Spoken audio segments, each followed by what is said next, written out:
ஓம் சக்தி. 18/2/1982 வியாழக்கிழமை. மேல்மருவத்தூர் வரலாற்றில் ஓர் ஒப்பற்ற நாளாகும்.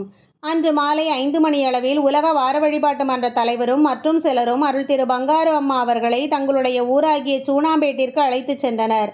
சூனாம்பேட்டில் ஆதிபராசக்தி வார வழிபாட்டு மன்றம் ஒரு முத்தாலம்மன் ஆலயத்தில் இயங்கி வருகிறது. அந்த மன்றத்தில் அருள் திரு பங்காரு அம்மா அவர்கள் திருவடி பதிக்க வேண்டும் என்னும் நோக்கத்தில் அவரை அழைத்துச் சென்றனர். மாலை 6 மணியளவில் சூனாம்பேட்டை அடைந்தனர்.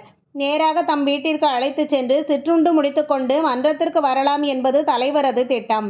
ஊருக்கு போகும் வழியிலேயே அந்த மன்றம் அமைந்திருந்ததால் அதை கடந்துதான் ஊருக்குள் செல்ல வேண்டும். அந்த இடத்தை அடைந்ததுமே அருள் திரு பங்காரு அம்மா அவர்கள் வண்டியை நிறுத்தச் சொல்லி இறங்கி கோவிலுக்குள் செல்லத் தொடங்கினார்கள்.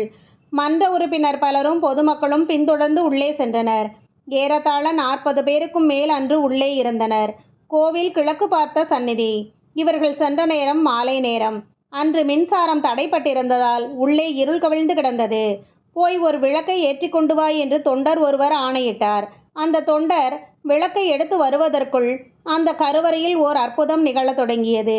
ஆம், அப்போது கருவறையில் இருந்த முத்தாலம்மன் சிலையை சுற்றி ஓர் ஒளிப்பிழம்பு தரையிலிருந்து மேலே கிளம்பிற்று. அந்த அன்னையின் வடிவம் முழுவதையும் சூழ்ந்து அந்த உருவத்தை கடந்து முகடு வரை சென்று நின்றது. அடுத்து சிலையிலிருந்து புறப்பட்டு எதிரில் நிற்பவர்கள் அனைவரையும் தன்னுள் அடக்குவது போல விரிந்து வளர்ந்தது. சூனாம்பேட்டில் நடந்த அந்த ஜோதி காட்சி குறித்து தோண்டர்கள் சிலர் அன்னையிடம் விளக்கம் கேட்டனர். பாலகனுக்காக அந்த ஜோதி காட்சியை வழங்கினேன். இப்பொழுதாவது பாலகன் யார் என்பதை புரிந்துகொள் மகனே. பாலகனால் அங்கிருந்த மீனவர் சிலருக்கும் அந்த ஜோதி காட்சி கிடைத்தது. அந்த ஆலயத்திற்கு நேர் கிழக்கே ஓர் சக்தி ஆலயம் உண்டு. அது காலப்போக்கில் சிறுக சிறுக அழிந்தது. பிறகு கடல் வெள்ளத்தில் நானே முற்றிலுமாக அழித்து விட்டேன் மகனே. அந்த இடத்தில் ஆலயம் இருப்பதை அறிந்து மீன்பிடிக்கச் செல்லும் மீனவர்கள் அங்கு என்னை வழிபட்டு விட்டே செல்வதால் அவர்களுக்கும் சேர்த்து அந்த ஜோதி காட்சி கிட்டியது மகனே என்றாள் அன்னை. ஓம் சக்தி.